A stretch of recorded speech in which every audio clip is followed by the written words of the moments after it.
Bonjour depuis Jérusalem. Des archéologues israéliens mettent au jour un pressoir à vin vieux de 5000 ans.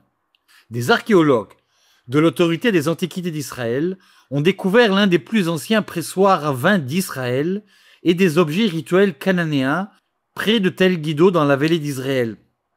Cette découverte réalisée avant l'élargissement de la route 66 apporte de nouveaux témoignages d'une urbanisation ancienne et d'une vie religieuse locale florissante il y a plus de 5000 ans.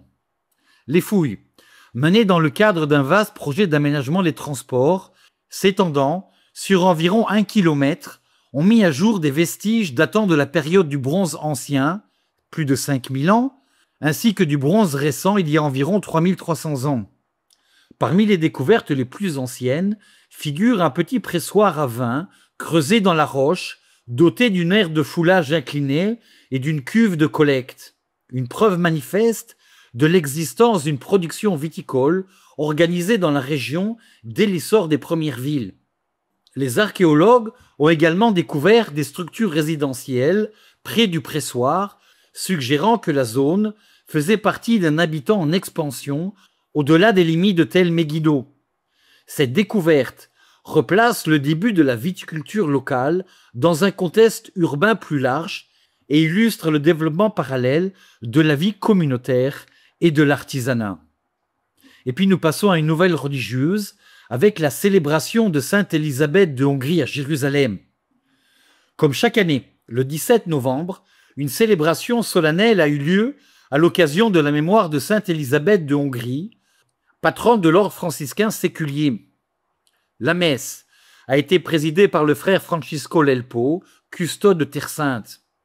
La Casa Maria Bambina, gérée par les sœurs franciscaines, filles de Sainte Élisabeth, est un lieu de référence pour les pèlerins, volontaires et les fidèles.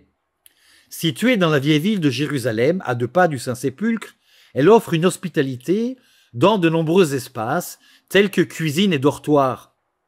Les sœurs, issues de divers pays, assurent un accueil simple et universel.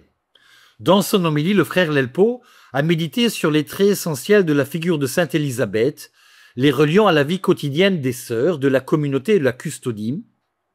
Il a rappelé sa sagesse et sa grâce, une femme qui, bien que reine et mère et épouse, choisit de vivre comme disciple du Christ pauvre.